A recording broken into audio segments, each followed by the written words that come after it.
Our two winners. Thank you, gentlemen, for your subscriptions, and it was great that you guys won. I really appreciate every one of you who have subscribed to this channel, who are chatting with me on Twitter. It is just great meeting all of you guys, from all walks of life, from clear across the world. It is wonderful, and I want to give a special shout out to my buddy Green Yeti. Yeti, you are awesome, man. I'll tell you, HCC 788's live podcasts would not be the same without having you there. That is the truth, buddy. You have a huge fan base out there, I promise you. Also, I don't know. I don't know about this vehicle, man. Today we're going to be looking at an interesting vehicle. As we know that this is October, and it is the month of weirdness for me, hence my pirate t-shirt.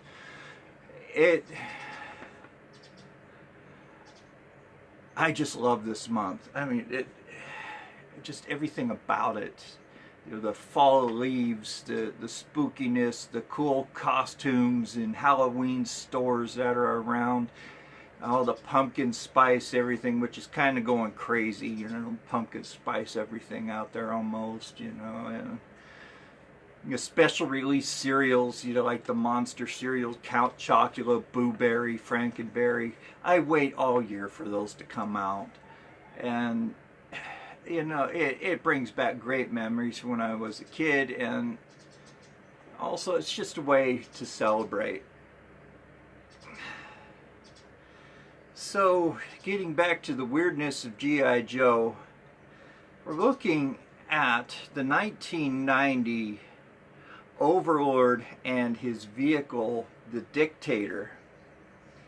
The Overlord is an interesting figure in itself.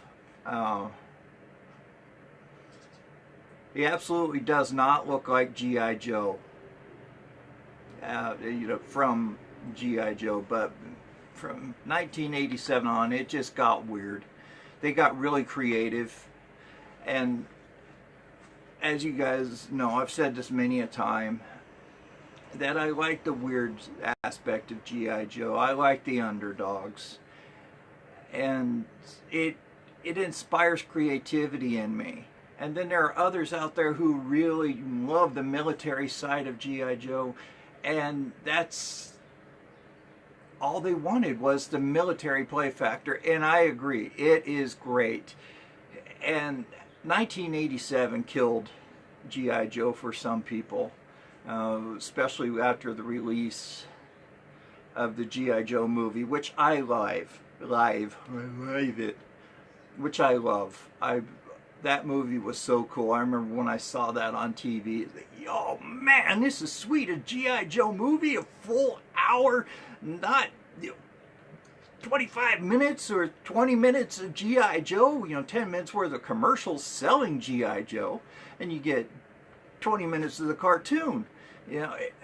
I was just over the moon about that movie. And then when I saw it on VHS at Walmart around the turn of the century, I bought it, $5, come on. That's really before DVDs started taking off. And people were still in that transition period between DVD and VHS. And I bought my I think I bought my first DVD player in like 2003. And back then DVDs were 25 bucks each, you know. And so I'm not a movie reviewer this time, so I'm not going to go into it all. I'm not Siskel and Ebert, not even Siskel or Ebert. So, yeah, without further ado, let's take a look at this vehicle. It is pretty interesting. It has a cool gimmick to it. And when it hit the shelves in 1990, it was released for until 91. So it only had a 1-year run. This vehicle wasn't very popular amongst collectors.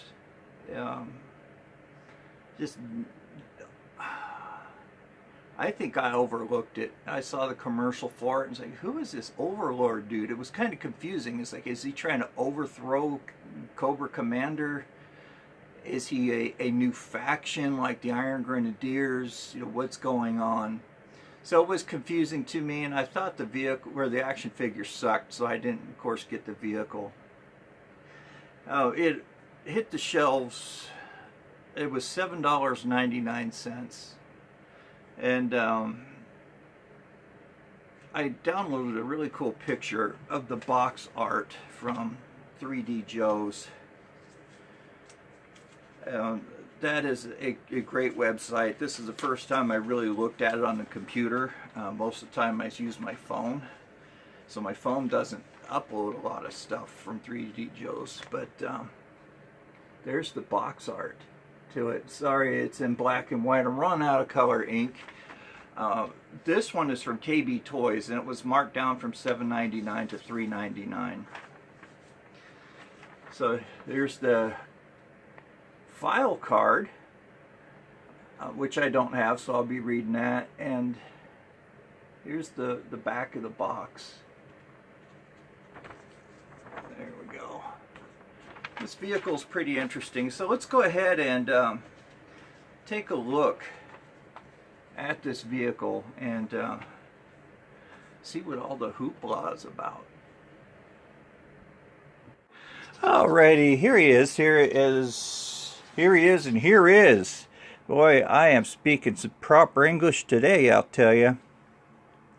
So here is the Overlord and his vehicle, the Dictator. Two-in-one vehicle. But let's go ahead and take a look at this garbanzo first. He came with 3 accessories. Interesting accessories. One is this rather weird looking helmet, done completely in gold, kind of a soft plastic.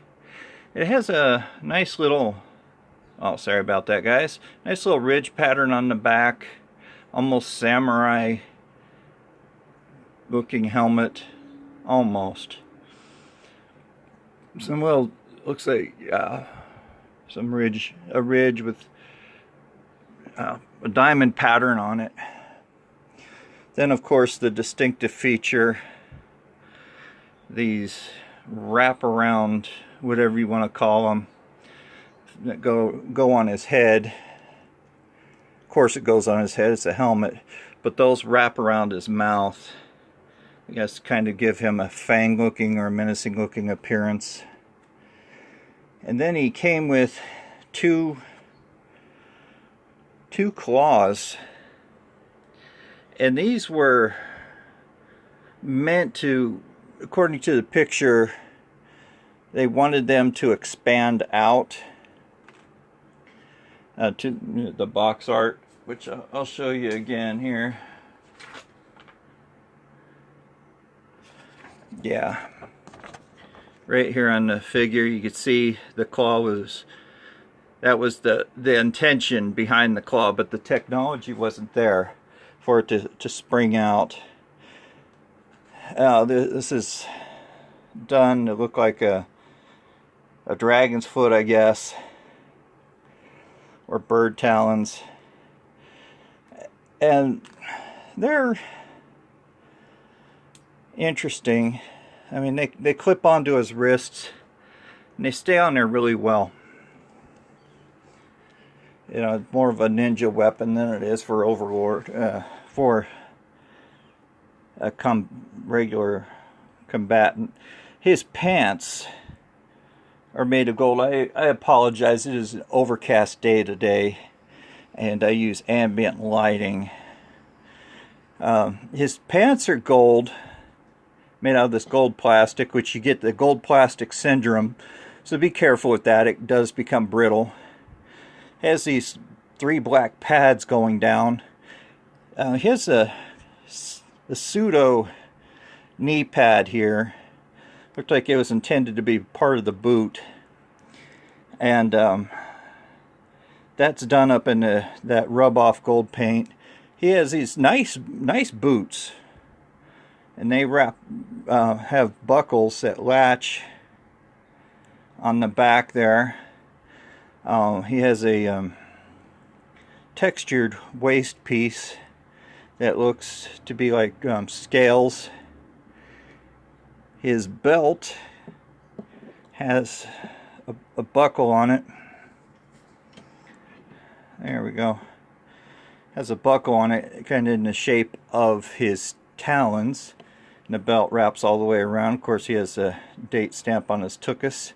He's wearing this orange armor, I guess. Kind of looks like the body of Super Trooper without his armor on. And he had the upper part is painted all in gold, starting to rub off. And it's textured up there, and the shoulders look like scales. He has a menacing looking monocle. And he has a gold mask that wraps around his face. And that looks like it's starting to rub off. It's done with the gold paint as well.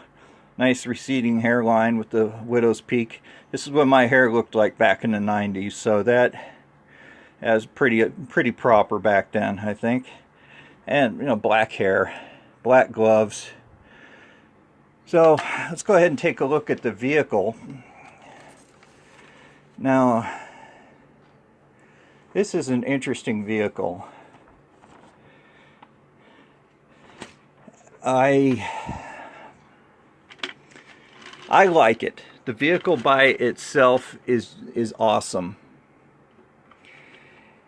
It has these twin guns that rotate independently, and they come off really easy, so that's a part that's easily lost. Some pretty decent detail on these guys. I mean, it looks like it could mount onto a machine gun pod or a tripod and be fired. It has a magazine down here at the bottom and a handle, and these actually fit somewhat decently in his hands.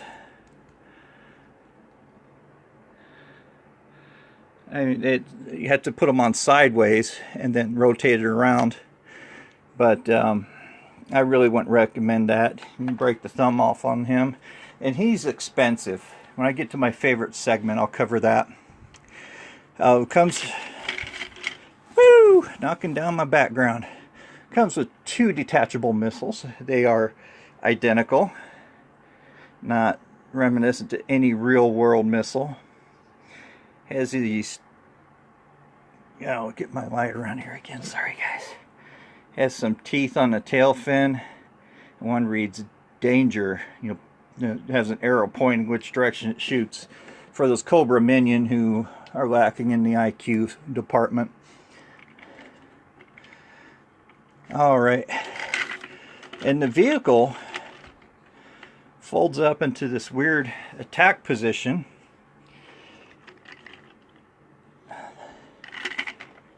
And the seat comes off to make this flying jet pod. I didn't make that word up. It's a word that's out there, jet pod. So don't dispute me on that one. It's beyond contestation. So he has the Cobra sigils on it. So he does belong to Cobra. The seat has this nice little textured pattern. Of course, he has the 1990s seat clip. The bottom part has, it's a half-wheeled, half-tank vehicle. Womp, womp, womp, womp. You know, do the Caterpillar. The front part are treads, which are on these two wheels. Pretty nice. The back has two independent wheels that attach to mushroom clips. Right back there, you see them mushroom clips? Alright. And then it's really plain. I mean, if I were a kid, and I still am, mind you, I would have wanted this part to have a seat attached to it as well, and somehow sculpt the seat to fit around the jet pod. I mean, that way you could truly have two vehicles in one. So another dude could ride in this. Up here on the front, if I forgot to point out, it has a little bit of machine works on there, and these two holes are for his feet. And on the back has this weird logo thing on it, and of course those teeth, which really doesn't make much sense. And if I did not see, and to attach it, you have to, of course, bend it down like that and snap it together. And if I did not see the Cobra sigil on this at all, he is not wearing a Cobra sigil.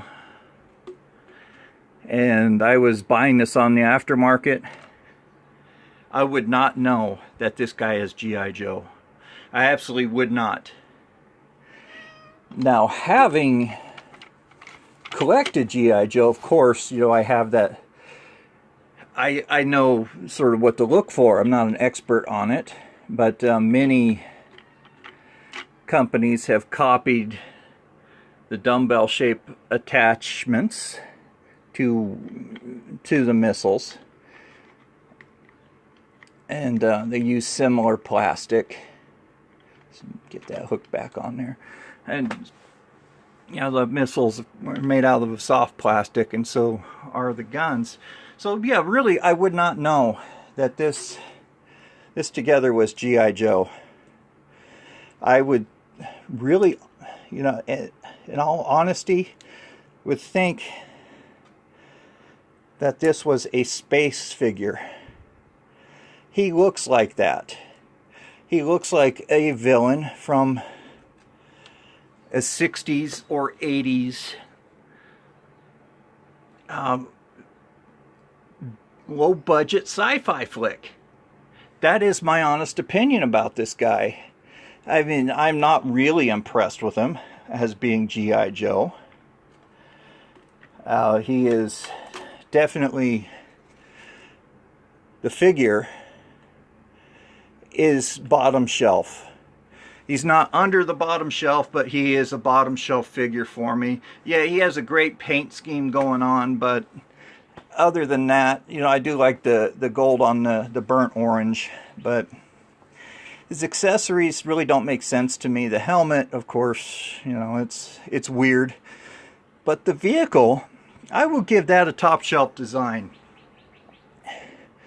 because it gave kids a relatively inexpensive vehicle.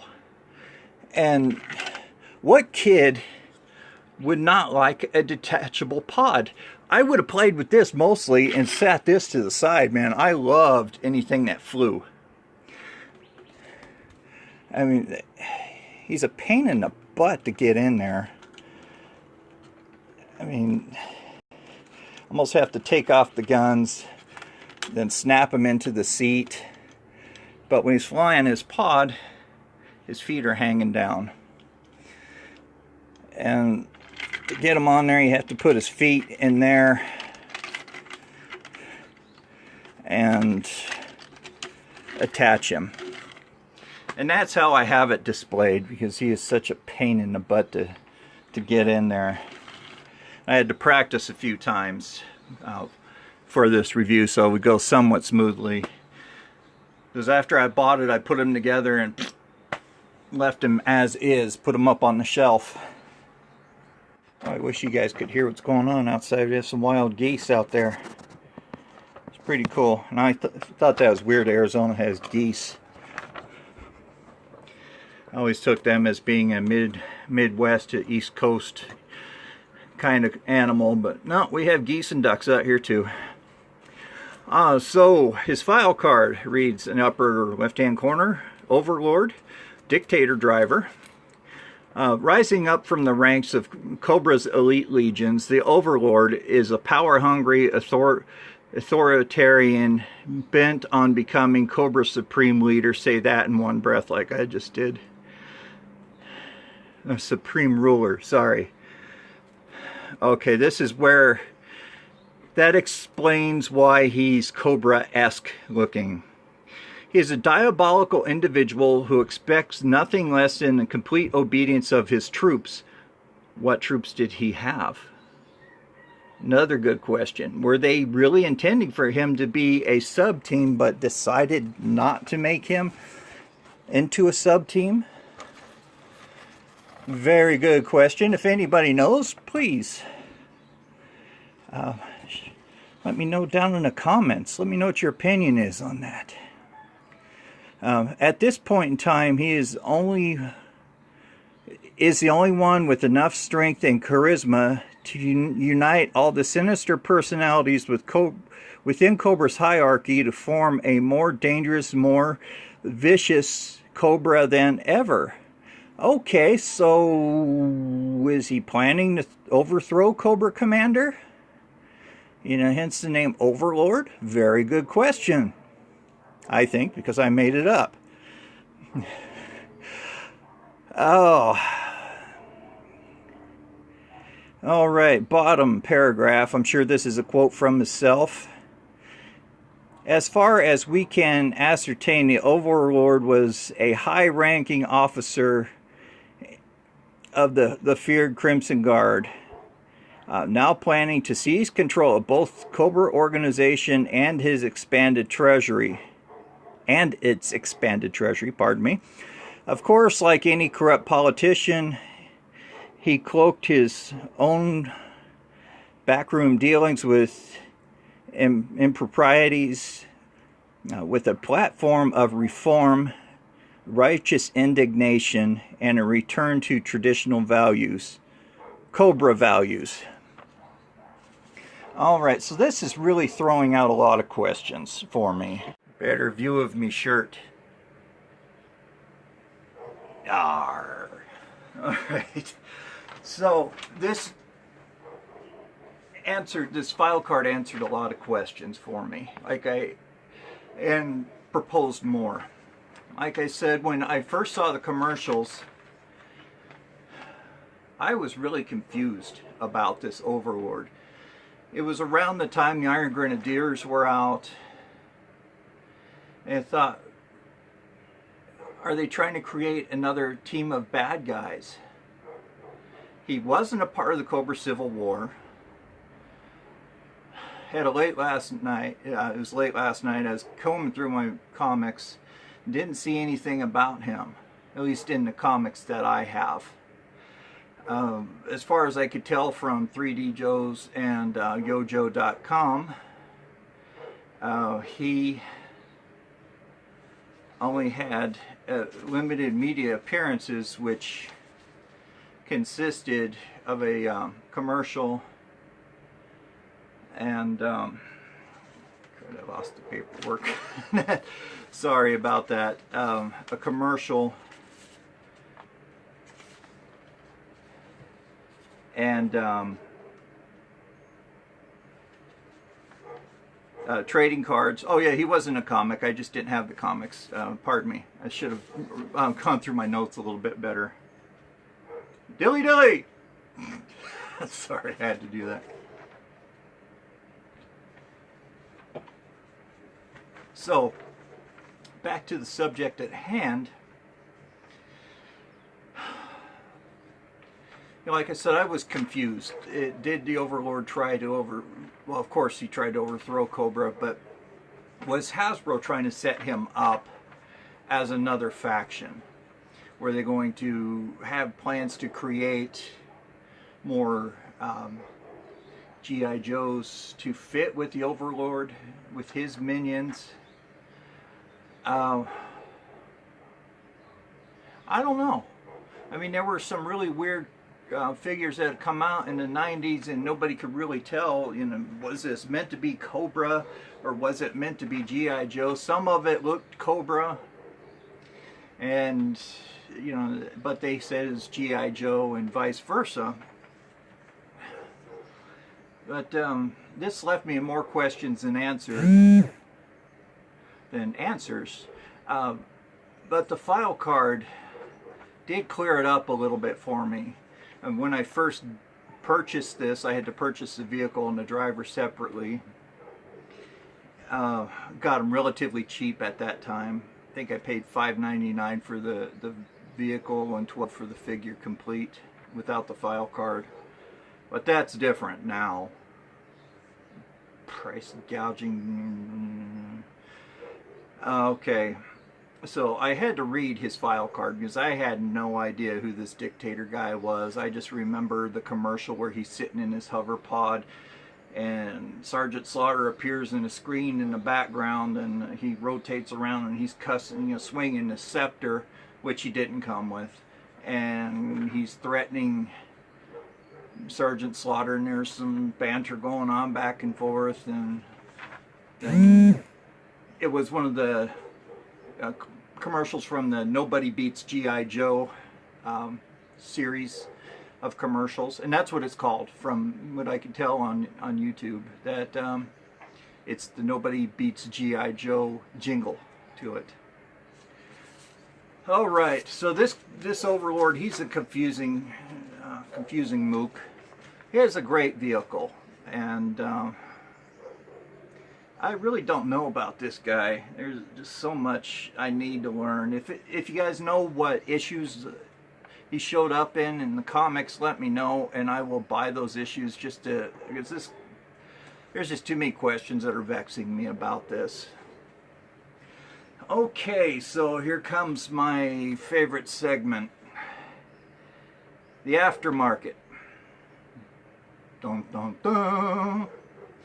Okay, so if you want this guy mint in box, he'll run you for $149.99.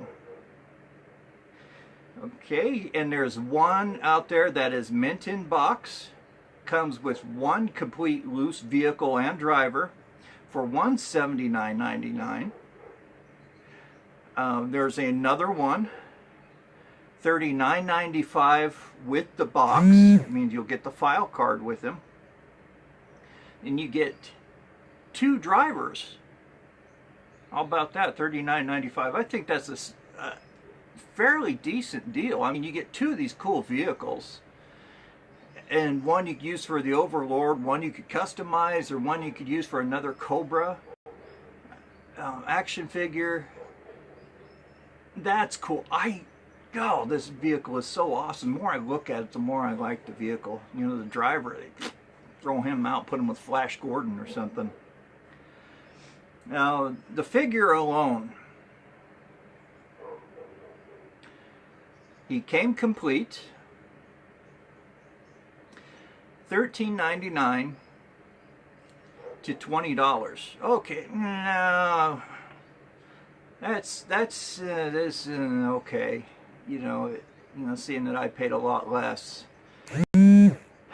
He's a vehicle driver, so and he was only released for 1 year, and so you're going to pay a lot more. Good example is Keelhaul, especially his gun.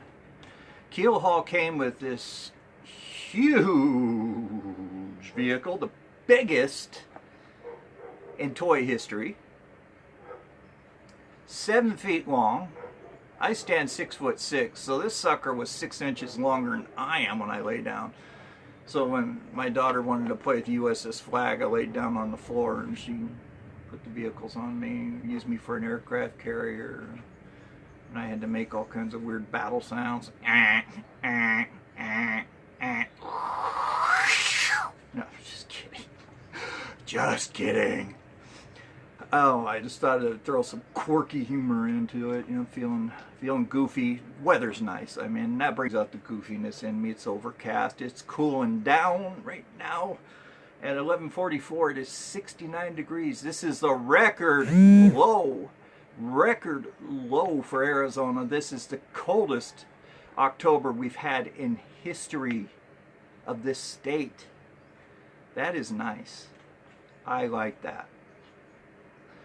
And that might mean we'll have a very hot summer. I don't know. You know, I don't like the summers out here. But I'm not a meteorologist. I'm a G.I. Joe toy freak reviewer. Okay. So if you want the vehicle all by himself... Oh, let me finish up on Keelhaul. You're going to have to pay a lot for that man. You really are. That's the reason why I don't have him. Because he came with this huge vehicle. A lot of parents, and I know the deciding factor with this, where are you going to put it? You want to take the bed out of your room? I don't think so. That was the answer I got from my parents. Are you going to take your bed out and sleep on that? I was like, no, I'll sleep on the floor. Hell no, you're not getting that. That was my dad's response.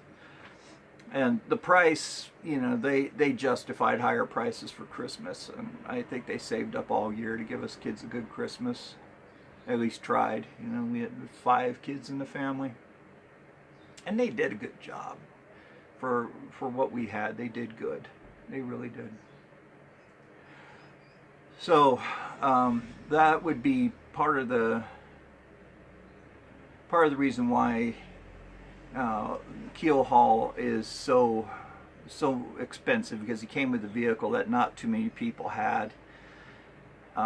Space definitely was a big issue for that. Price point was fairly high.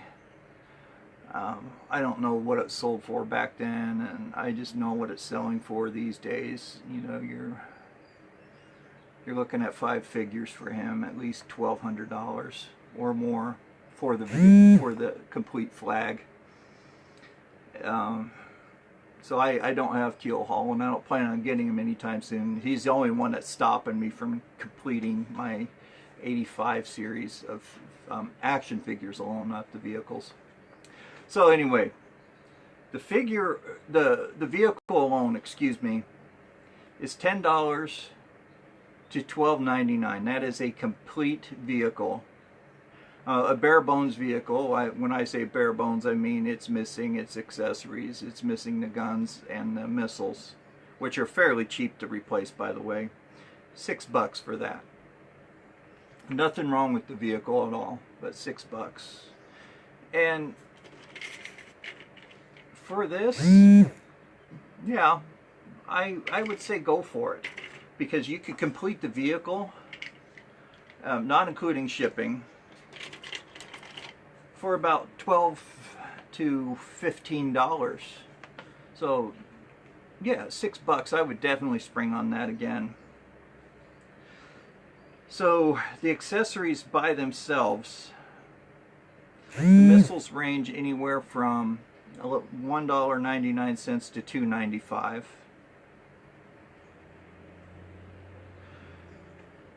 The gun, or the guns I should say, is $1.50 to $4, and it's not a left or right gun. Okay, so that really lowers the price. If you need something that is a left or a right piece specific, those do run a little bit higher, but these you can put them on either way and they're the same. They're ambidextrous. Now, this vehicle could come apart easily. So the rear body, meaning the treads and just the lower half of it, $7.99.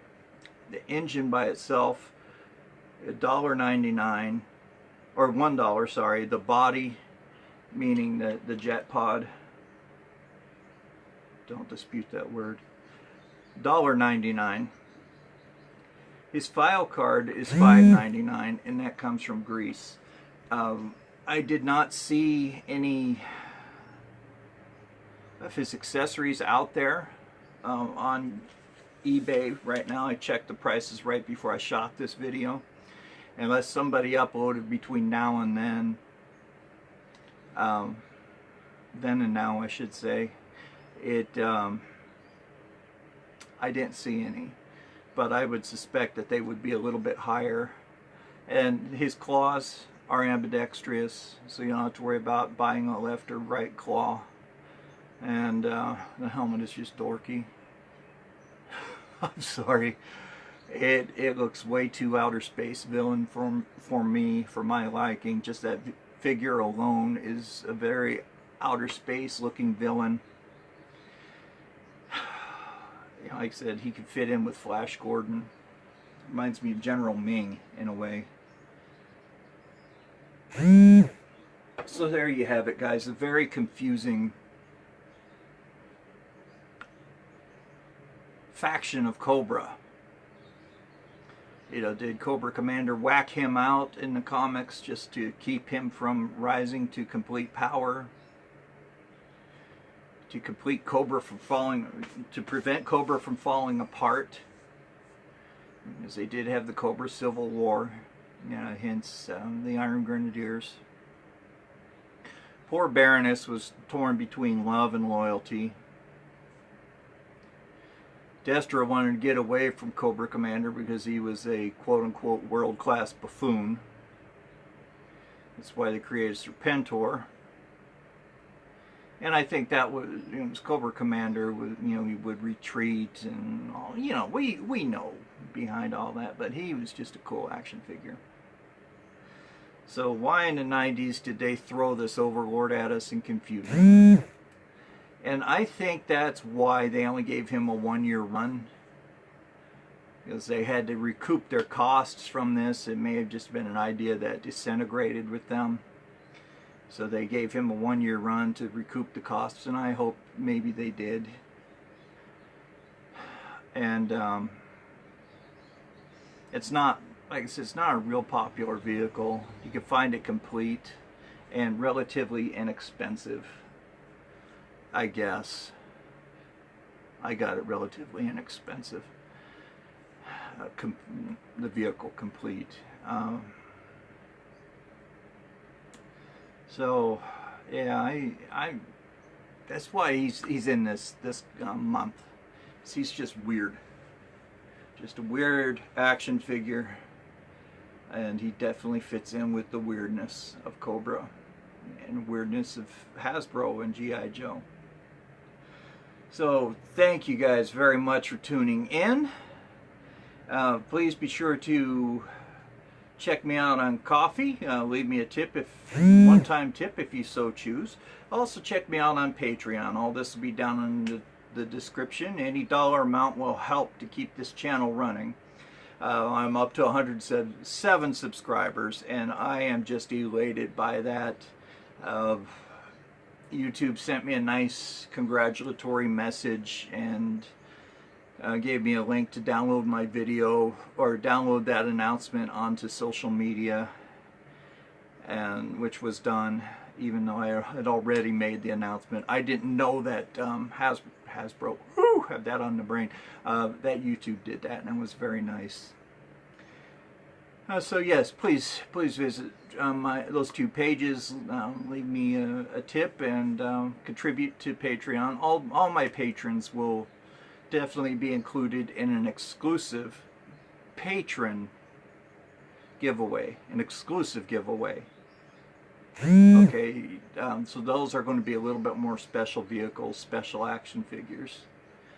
And everybody who leaves a tip and coffee, of course, will have my gratitude. And you guys as well as well. I shouldn't say as well, but of course you guys would be included in drawings. Everybody who subscribes to this channel will be included in drawings. And I really appreciate that, and that's why I held that drawing. So when I reach 200 subscribers, I will hold another one. So please like, share, and subscribe this video. Give it a thumbs up if you so choose. I would really appreciate it. Leave a comment. Let's help this channel to continue to grow. Because you guys are great. You really are. You're getting a lot of friends. I really appreciate. You know, it's nice. It really is. I don't go out and do many social activities. 'Cause I'm just happy being at home with my books, my toys, TV, YouTube. Just the solace of being alone is nice, but doesn't mean I don't like to be. I want to be alone all the time. Okay, I like to go out and be with people, meet people from all walks of life. I do plan to go out to Joe Fest this summer. I've never been to Georgia, and I would really like to make it out there. Sergeant Slaughter's going to be out there, and he's been one of my childhood heroes, and it would just be awesome if I can meet him. And yeah, get my picture taken with him and shake his hand. He's part of the reason why I got into wrestling. I wrestled in high school for 1 year. And just WWF in general got me interested in it. So, all that being said, this is Joe Motion Videos 82 signing off. You guys be safe out there. Be friendly to everybody. Play nice. Share your toys. Eat breakfast. Don't beat your dog. Don't hit your sister. Don't put Play-Doh in her hair. Don't leave bubble gum on your bedpost. All that good stuff. You know, things your parents told you not to do, that you're probably telling your own kids not to do. So this is Joe Motion Videos 82 signing off. Bye-bye. Have a great day and stuff.